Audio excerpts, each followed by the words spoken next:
And you are recorded. Please take the floor. Good. Thanks a lot, Sergey, for inviting me to give a talk.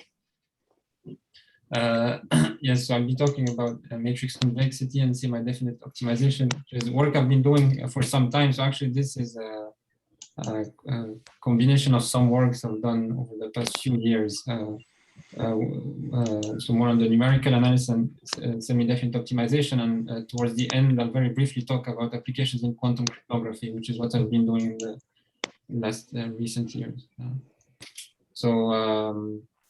Okay, so I'll start by some motivation here. So the logarithm function, so problems coming from information theory. So the log function is a well-known function. So it's a concave function that arises in many applications, and more particularly in information theory through the entropy function. So the entropy of a probability distribution P is given by the sum of Pi log of 1 over Pi. And this is a concave function in the distribution P, so in the vector P1 up to Pn. And another closely related function is the KL divergence, or it's also called the relative entropy. So that's a function of two distributions, P and Q, and it's defined as the sum of Pi log of Pi by Qi. So that's a notion of divergence between two distributions, and it's also of great use in information theory. The convexity, the joint convexity of this function in P and Q plays an important role in these areas. I mean, from a convex analysis point of view, one can see that the KL divergence, or at least the terms inside this Pi log of Pi by Qi, this is the perspective function of the negative log. Okay, and I'll come back to this notion later on. So in this talk, I'm interested in matrix functions. So I'm interested in a function that's defined on the real line, but a function which I apply to matrices. So the way I apply this to matrices, or to symmetric or Hermitian matrices, is very simple. So I take a Hermitian matrix, or a symmetric matrix in this case, and I diagonalize it. So X is U times the diagonal of lambda U transpose.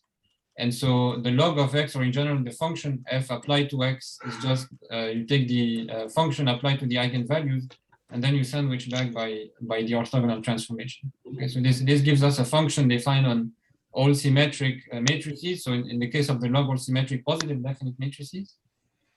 Okay, and this matrix function plays an important role in the area of quantum information theory. So one can define the notion of matrix, or von Neumann entropy of a positive definite matrix, to be the negative trace of X log X. So this is the Shannon entropy of the eigenvalues of X. So in fact, this is what we call a spectral function. So a spectral function is a function of matrices, but that only depends on the eigenvalues. Okay, so it's a function that it's a function on Rn, really, that you lift to a function on symmetric matrices by just applying it to the eigenvalues. And so one can show that if that the von Neumann entropy is a concave function. Okay, it's slightly more complicated than showing that the Shannon entropy is concave, but this can be shown. And another application of the matrix log is the so-called matrix divergence, or the quantum relative entropy. So this is a function defined for two positive definite matrices, and it's given by the formula here shown on the slide. So it's the trace of X times log X minus log Y. Okay, so this plays the role of the KL divergence I mentioned in the previous slide. So if X and Y are diagonal matrices that contain these vectors P and Q, then that's exactly going to be equal to the sum of Pi log of Pi by Qi. But this is the notion shown here in the slide is defined for any positive definite matrices X and Y. They don't have to commute, so they don't have to be diagonalizable on the same basis. And one can prove that this function is actually convex jointly in the matrices X and Y. Now, this result is not at all trivial. It's a deep result in mathematical physics. It was proved by Lille and Ruska in the 1970s in a quite complicated proof. Now we have much simpler proofs. But note that this function d of xy is not a spectral function. So it's not just a function of the eigenvalues of x and y, like the von Neumann entropy. It's a more complicated function. So in fact, maybe one way to prove the quantum relative entropy, one reason why we have this convexity result is a certain striking property of the matrix log function, so something called matrix concavity. And so matrix concavity here means that if I apply the log to a convex combination of two positive definite matrices, what I get is a new matrix, and this matrix happens to be bigger than, in the positive semi-definite sense, than the convex combination of the logs. And here the notion of order, so x is bigger than y, means that x minus y is positive semi-definite. So this is the Lohner order on the cone of, on the set of symmetric or Hermitian matrices. So one can actually define, this is exactly the notion of matrix concavity or matrix convexity. So for a general matrix, for a general function, sorry, defined on some interval of the real line, we say that f is matrix convex if exactly the following thing is true. So f applied to the convex combination is smaller than the convex combination of f of a and f of b, and the order is the Lohner order. And here I'm restricting A and B to have spectrums, so to have eigenvalues in the interval. Now there's a closely related notion, which in fact has been studied just slightly before matrix convexity, which is matrix monotonicity. And so we say a function f is matrix monotone if A is less than B implies that f of A is less than f of B. So matrix monotonicity has been studied in a famous paper by Lohner himself in the 1930s, 1935 or so. And matrix convexity was studied by his student, Krauss, if I remember correctly, in a follow-up paper. And so one of the famous results in the area of matrix convexity is the Lohner-Heinz theorem, which tells us that the power function, x to the alpha, is a matrix monotone and matrix concave for alpha between 0 and 1. So famously, for example, the matrix square root function is a matrix monotone and matrix concave function. And it's matrix convex for alpha in 1 and 2. Sorry, I mean this, what I wrote here monotonicity, this is not correct. Sorry, this is a typo. There's no monotonicity here. It's matrix convex for alpha in 1 and 2, but not matrix monotone. Apologies for this one. Yeah, so this is a famous result in this area of matrix convexity. And in fact, Lohner himself, and I will mention this at the very end, Lohner himself completely characterized the set of matrix monotone functions as being functions that have a certain integral representation of rational functions. And I will actually talk about integral representations also during the talk.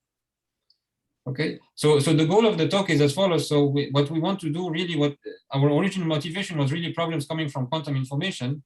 So we have optimization problems that involve the quantum relative entropy. So convex optimization problems that involve the quantum relative entropy or the von Neumann entropy, or other so-called quantum Rényi divergences, which involve the matrix power function.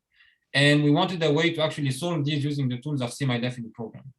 So this was the original motivation. And so I'll try to explain how we can actually do this. So how we can formulate such constraints that involve these matrix functions using semi-definite optimization. Let's see. Yeah, so this is the overview of the talk. So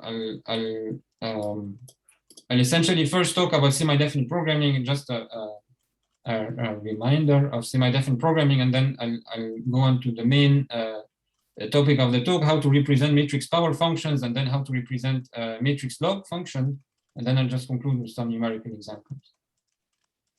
So semi-definite programming, so I think some of you will be familiar, so I will, yeah, but let me just, so that we're all on the same page here. So a semi-definite program for me is going to be an optimization problem where I want to optimize or minimize here a linear function C subject to some linear constraints. A of x is equal to b, and x has to be positive semi-definite. So x here is a symmetric n-by-n matrix. So the data of the problem is obviously the cost function, the cost vector C, the linear map A, and the right-hand side B. And we have a lot of available solvers that one can use. So you just plug in A, B, and C, and you get the solution.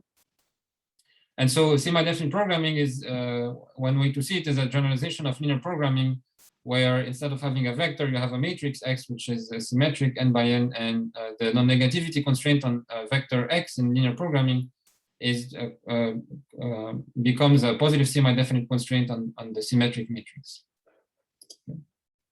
So, so for example,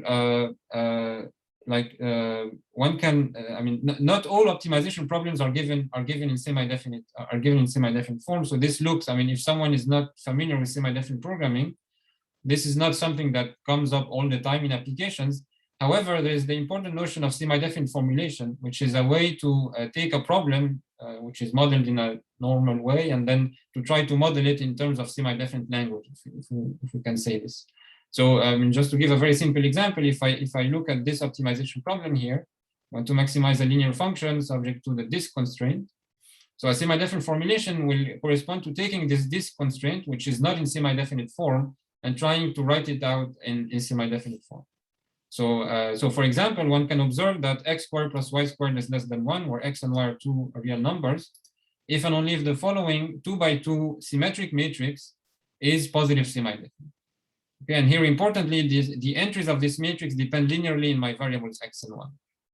Okay, so this is so this is easy to check. So you just compute the determinant, for example, and you see that the determinant is not negative if and only if x squared plus y squared is less than 1. Okay, so so this is what we mean by semi-definite formulation, and one can formulate some other types of functions. So for example, here this is the square root function for a real number. One can check that square root of x is bigger than t if and only if the following 2 by 2 symmetric matrix is positive semi-definite. So that's a representation of this set here geometrically of this hypergraph of the square root function. And similarly, we can very easily get the following representation of the epigraph of the inverse function. Okay, so 1 over x is less than t if and only if the following 2 by 2 symmetric matrix is positive semi-definite. So what this means essentially is if I have any optimization problems with functions that involve the square root or rational functions, convex rational functions, then these can be put in semi-definite form, and we can use semi-definite programming algorithms to solve them. In fact, here these are 2 by 2, so actually one can use second order point solvers.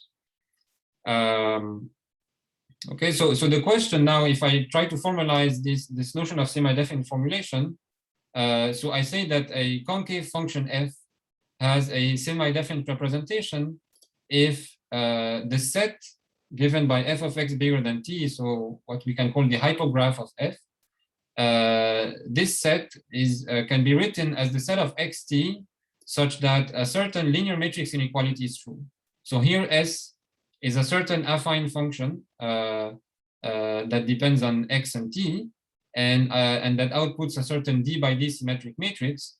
And what I want is that xt, f of x is bigger than t if and only if this matrix is positive semi-definite. So what we've just seen are semi-definite representations for the square root function, the log function. Also, we've seen for the function the 2 norm x squared plus y squared, the 2 norm squared. And the question now is which functions actually admit a semi-definite representation. So now this definition is actually not totally correct. This is in fact the definition of semi-definite representation is more general than this, because I should allow additional variables. Okay, and this is something quite important in optimization, that I'm allowing here to have some additional variables that maybe do not appear in my original problem, but this will be helpful in modeling the problem as a semi-definite problem. The cases where I've shown here do not involve any additional variables. However, in the examples I'll talk about later on, this will be crucial. It will be very important. Okay, and that's exactly the idea of lifts, which is again an idea that I have worked on a lot in the past.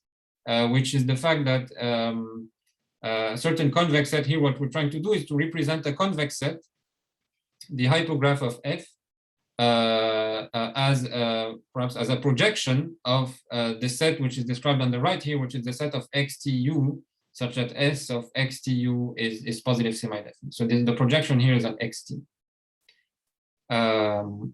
And here D is the size of the linear matrix representation of the size of the semi-definite program. So the key fact is that if a function f has a semi-definite representation, then anytime I have a constraint involving f, then I can replace it by a semi-definite constraint, and so I can represent such a problem using semi-definite programming. So how do we get such representation? So there is a book by Bentalen and Mirovsky that gives us actually a list of functions and associated semi-definite representations. Some of them are quite simple, like the square root and the inverse function. Some of them are more complicated. For example, the geometric mean of the eigenvalues of a symmetric matrix. So that's a concave function, and you can get a semi-definite representation for it. This you can find actually in the book. Now there's a more theoretical question, which is to actually characterize the set of functions f that have a semi-definite representation. Which function? So this is a theoretical mathematical question. So one necessary condition is that the function f needs to be what we call a semi-algebraic function. Okay, so this means that the graph of f, which is exactly the set of xt, so this should be a graph that I can represent using polynomial equations and polynomial inequalities. The reason is because the constraint that a matrix is positive semi-definite, that's a constraint that I can write down using polynomials and using polynomials inequalities. And for example, the minors, all the determinants of submatrices, of principal submatrices, have to be non-negative. And we know there is a famous result by Tarski and Seidenberg that tells us that if you take a semi-algebraic set, so a set that's defined using polynomial inequalities, and you project it to a lower dimensional set, then this is still semi-algebraic. So this is an obvious necessary condition. And it was thought actually for a while that this was also sufficient, that essentially any convex semi-algebraic set has a semi-definite representation. That's what used to be called the Heltonian conjecture. But recently Scheider disproved it and gave examples of sets that are semi-algebraic and yet do not have semi-definite representations. So I have a recent paper also on this topic where I kind of simplify with the proof of Scheider and apply it to a special convex set that's of use in quantum information, the set of separable states. Okay, but that's more on the theoretical side. So this talk is more about particular functions and how we can represent them using semi-definite programming. So yeah, so the functions that I would like to consider in this talk are the functions that arise. I mean, the most common matrix convex and matrix concave functions. So really the power functions. So I want to be able to represent a constraint of the form x to the power alpha is bigger than t, where alpha here is some number between 0 and 1. For example, the square root function x to the power 1/2 is bigger than t. I would like to represent this using semi-definite programming. And in fact, more importantly, I would like to represent the log function. So I have a constraint of the form log of x is bigger than t, and I want to be able to express this constraint using semi-definite programming. Okay, so I will talk briefly about the power function, and then I will talk mostly about the log function. Okay. And the motivation here is really to be able to deal with the quantum relative entropy function in quantum applications. Okay. Can I have a question? Sorry, can I have a question? Of course, yeah. You just said that for semi-definite representation, you need semi-algebraic set, and here you have a logarithmic. Yeah, of course. Yeah, of course. That's a very good question. So that's why we'll resort to approximations, right? So we will find a semi-definite approximation of this convex set here. Okay. And yeah, so I will explain exactly how to do this.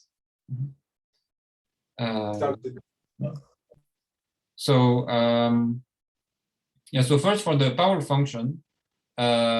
Now for the power function, we use a tool that's used very often in semi-definite programming, the Schur complement lemma, which is a way to give an equivalent condition for a block matrix to be positive semi-definite. Okay, so this is something that's, so A, B transpose C is positive semi-definite if and only if the following matrix here is positive semi-definite. So we can use this and combine it with the Lohner theorem to actually get a semi-definite representation for the matrix square root. So let me explain how we do this. So for example, here, if I put B to be equal to T, and if I put A identity and C to be X, okay, so you can see that if I apply Schur complement, I get that this matrix is positive semi-definite if and only if X minus T squared is positive semi-definite. And so now if I apply the Lohner theorem, which tells me that the matrix square root is monotone, then this implies that X to the 1/2 is bigger than T. Okay, so this gives us one direction. For the other direction, so assume now I have X to the power 1/2 is bigger than T. Okay, so then if I let an additional variable now, this time W to be the matrix square root, then obviously I have this is true. In fact, I have equality, and so in particular I have by going the other direction in the Schur complement lemma that this matrix has to be positive semi-definite. Okay. And so really just to wrap up here, we get this simple semi-definite representation that X to the power 1/2 is bigger than T, if and only if there exists some W such that this matrix is positive semi-definite and W is bigger than T. Okay, so this is for the matrix square root function, and one can actually iterate this construction to get matrix powers, other matrix powers. So for example, by just using the fact that X to the power 1/4 is the square root of X, this allows us essentially to get to show that to get a semi-definite representation for the 1/4 power. And in general, we can get the matrix power function X to the power 1/2 to the K using essentially K iterated the square root. So we get K plus 1 linear matrix inequalities. Okay. So one can do more complicated things. So we can get actually for any rational alpha between 0 and 1. The construction is just a bit more complicated. And this is worked out in a paper I wrote some time ago already with James Saunderson, which and the references here. Yes. Okay. So now let's move on to the matrix log function, which is actually the interesting part here that I want to focus on in this talk. And so, as you mentioned, exactly the matrix log is not semi-algebraic, so I cannot hope to get an exact representation. Okay, but what I'll try to do is to get a good approximation of this constraint. So, the starting point of the representation is really is an integral representation of the log function. So if we write the log as the integral of the inverse function of 1/x, and I do a change of variables to make my interval between 0 and 1, this is essentially what you get here. So you get that the log function is the integral of some rational function. And so now what is crucial about this rational function is that what we see inside here, so for any fixed S, this rational function is actually concave. Okay, this is easy to check for if X is a scalar, but in fact, it's not only concave, but it's actually matrix concave. And the way one can prove matrix concavity is exactly using Schur complement techniques that I just showed. So we can actually get even a semi-definite representation for what's inside the integral. So we can show that using Schur complements that we have this inequality, if and only if a certain 2n by 2n block matrix is positive semi-definite. Using the idea of Schur complements. So now this actually proves, I mean, this is a very quick proof, I should say, of the fact that the log function is a matrix concave function because it's an infinite sum of matrix concave functions. And so the way we're going to do to proceed to get an approximation of the log function is we're just going to discretize that integral. Okay, so I'm just going to replace that integral by a sum. And I'm going to put some weights here, Wj, and some, I'm going to discretize at some nodes, Sj. Now, for each j, this function is semi-definitely representable using this Schur complement technique here. And so now I'm going to approximate my log using a sum of semi-definitely representable functions, and so which is semi-definitely representable. Now the question is, how do we choose actually these Wj's and Sj's? So how do we choose them? So the way we choose them is using some very standard and very classical numerical analysis tools, namely Gaussian quadrature. Right. So we know that if I want to integrate a function on an interval 0, 1, so sorry, this should be a phi of SDS. Sorry, apologies for this. Then I can approximate this by a finite sum, and a Gaussian quadrature tells me that if I choose the SJs to be the roots of some orthogonal polynomials and the WJ also correspondingly, then I can actually make this an equality for all polynomials phi of degree 2m minus 1. So where m here is the number of points. Okay. So and so that in this case, this is Gauss-Legendre quadrature because here my weight function is just the uniform weight function on 0, 1. So that's exactly what we do. So we choose the WJs to be given by Gaussian quadrature and SJs as well. And that gives me a certain rational function, Rm of x. And in fact, one can show, because of the property of Gaussian quadrature, that you get an exact equality for all polynomials of degree 2m minus 1. What you can show is that the rational function you get is nothing but a Padé approximate of the log function. So a Padé approximate, remember, is an approximate that agrees. So here it's an Padé approximate, so meaning that the numerator and denominator both have degree m. And here it agrees with the first two m plus 1 Taylor coefficients of the log function. And so these approximations are actually very good approximates of the log function. And you can show that they converge exponentially fast to the log function on any compact closed interval. Okay, so if you look at the interval epsilon 1 over epsilon, you can show this convergence rate here. So by the way, Gaussian quadrature is not the only thing that one can use. In fact, there is one disadvantage of this of using just plain Gaussian quadrature is that the rational function we get is neither an upper nor a lower bound on the log function. So this gives us, I mean, we don't have this. By using this approximation, we don't get any guarantees either. I mean, outer or inner relaxation of the hypograph of the log function. However, one can deal with this in a simple way. So what one can show is that instead of using the plain Gaussian quadrature, one uses the so-called Gauss-Rado quadrature, which is a quadrature rule where you restrict, you impose that one of the points here, Sj, is one of the endpoints of the integration. So if you impose one of the endpoints to be either 0 or 1, so you get two different types of two different quadrature rules, and you can show that one of them is an upper bound on log and one of them is a lower bound.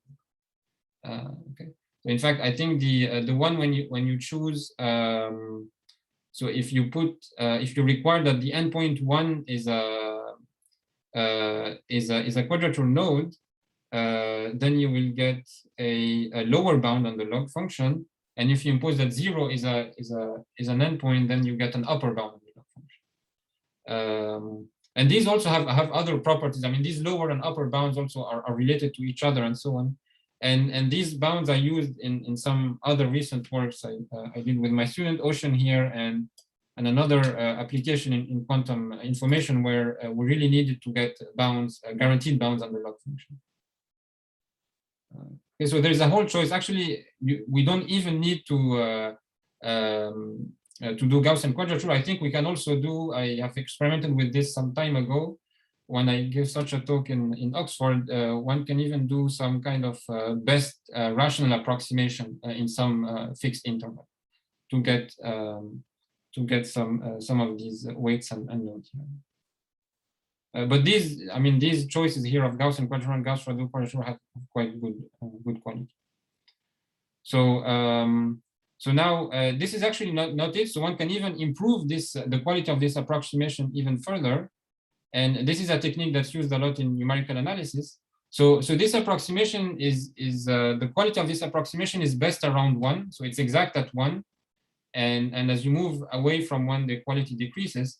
And so the idea is to, if I want to compute or if I want to represent here the log of a matrix or even of a scalar that is far away from 1, one way is to take square roots of x, so square root or the fourth root, to bring x closer to 1 and then apply the approximation and then scale back. And then we use the fact that the log of x to the 1/4, for example, is 1/4 of the log of x.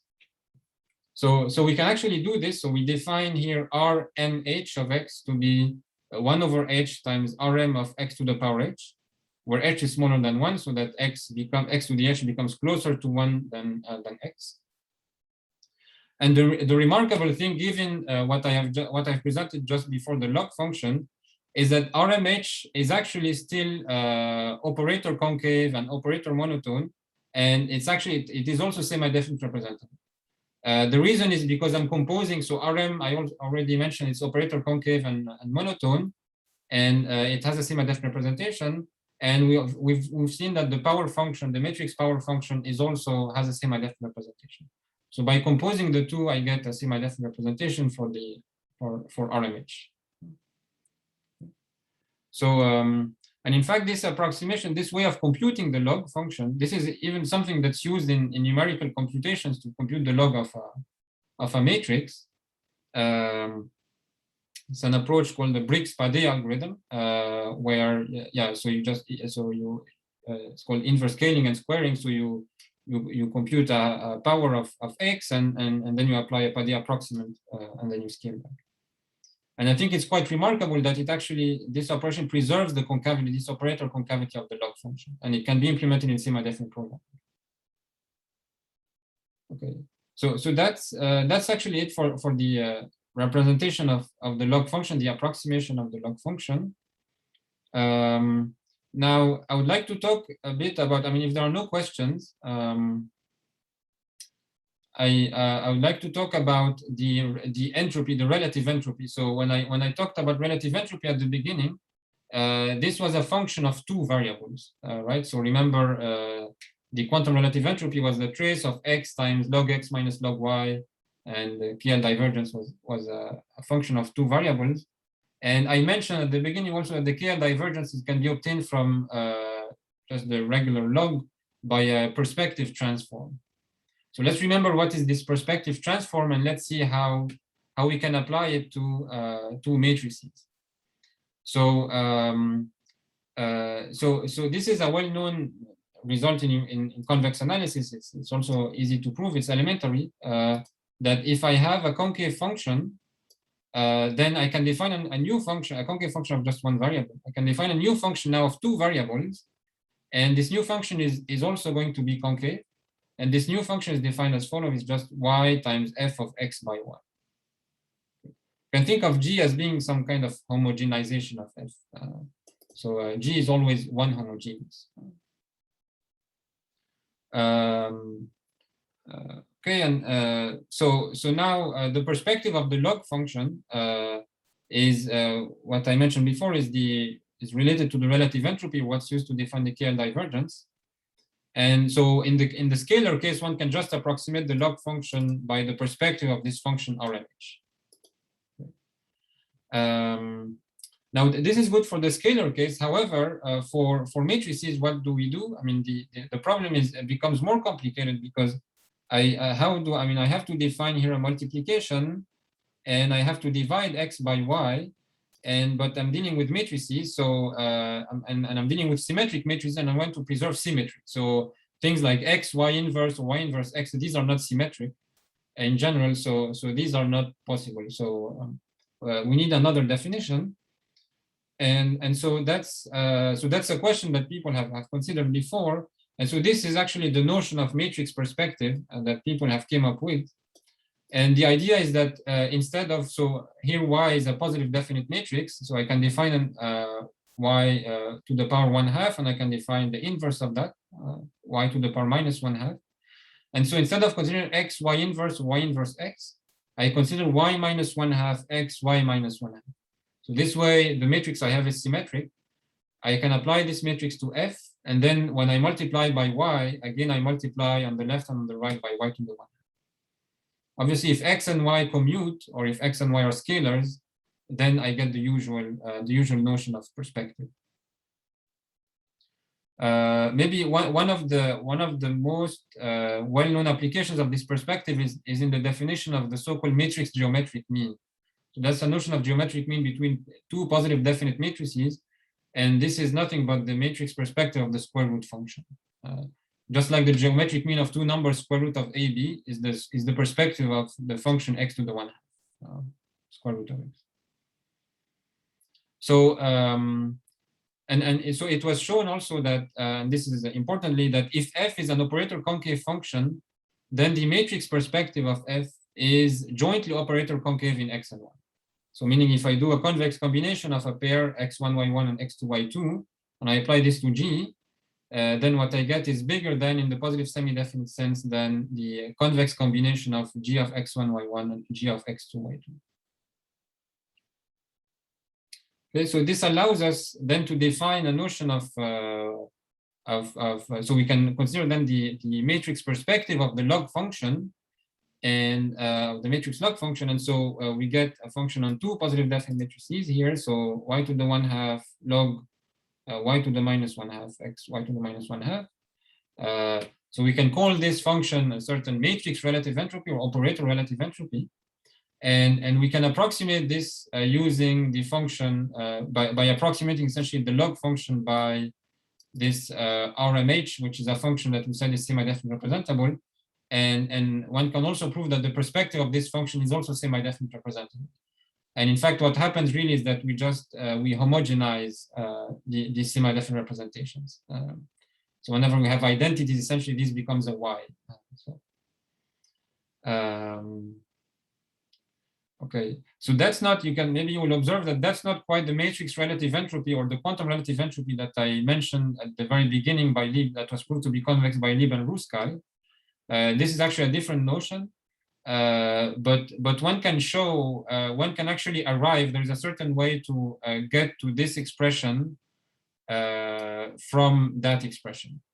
It involves a certain trick that's well known in quantum information. So where essentially we compose this operator relative entropy, we apply it to X tensor identity and identity tensor Y, and then we compose that with a certain,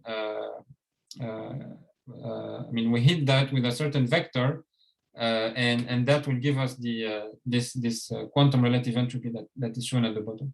I didn't include this because it's a bit technical, but this can be done, and this can be implemented in semi-definite programming. So it's a composition essentially of the operator relative entropy with a linear function. So it's semi-definite representable thing. Okay, so that's essentially what I wanted to say. If you have any questions, feel free to interrupt. I'm almost done here. So I just want to say that we've implemented actually all these representations in a MATLAB package. So I use a lot this language CVX on MATLAB. So I like it a lot. I think it's really nice. And so for those of you who don't know, it's a package that was developed by the Stanford group, and it allows you to write convex optimization problems on MATLAB as if you write them on a piece of paper. And so it takes care of the modeling aspect behind the hood. So what's actually running behind the hood is exactly semi-definite representations or second order cone representations of these functions, which are then fed to the individual solvers, the solver that you choose, the solver of your own.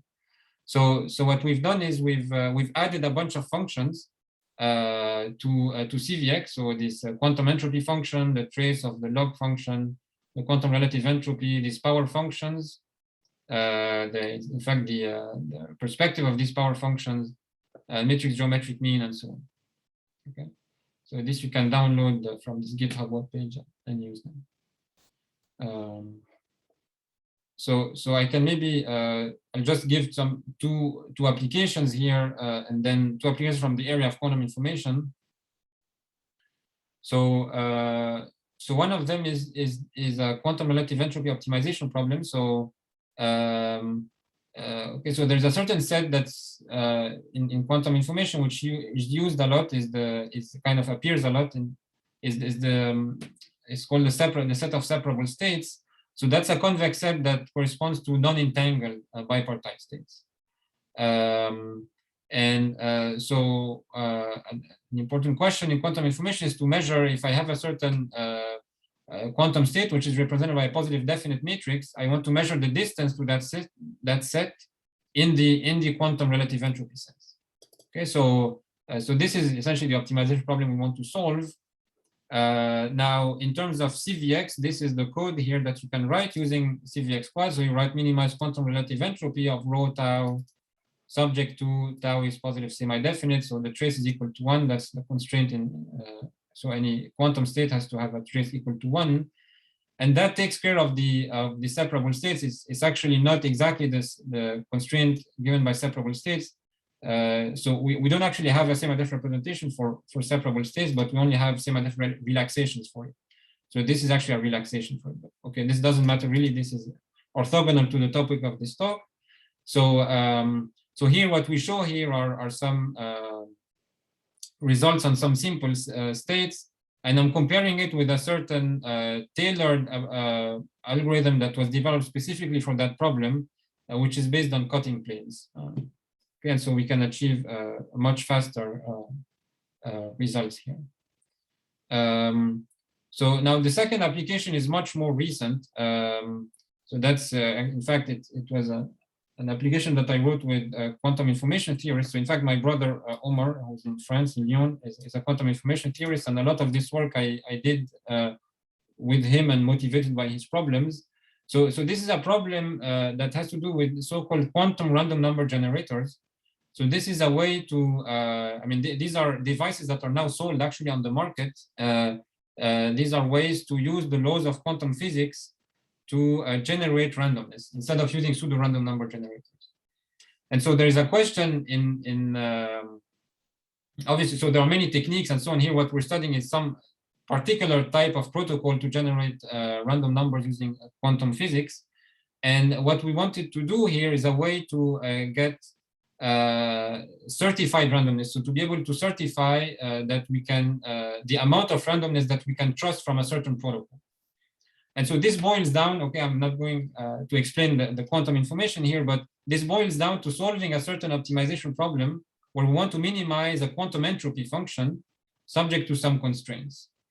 So as you can see, this is a minimization of a quantum entropy function. So it's actually a non-convex problem. And in fact, it's more than this, it's actually an infinite dimensional optimization problem, because we have to take care of all possible, we have to essentially account for the action, all possible actions of the adversary, and we cannot a priori bound the dimension of the adversary system.